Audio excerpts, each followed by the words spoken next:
Адият сүресі. Рахман. Әрі аса рақымды Алланың атымен бастаймын.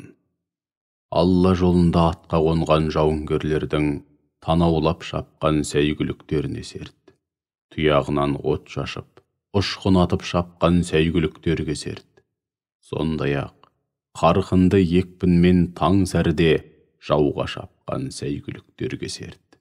Шапқанда шаң боратқан сәйгүліктерге серт.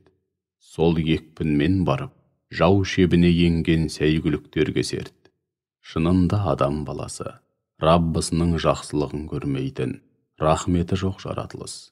Бұған шүбәсіз өзі де куә.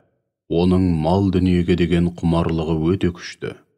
Әлде ол қабірдегілер тірілтіліп, сыртқа ақтарылғанда, Алланың жақсылығын көрмеудің не екенін түсінбеймін деп ойлай ма? Көкіректерде иман көпірлік, шүкіршілігі жоқтық, ниет пиғылсынды не бар болса, соның бәрі әшкере болған шақта, жағдайы қандай боларын ойламай ма?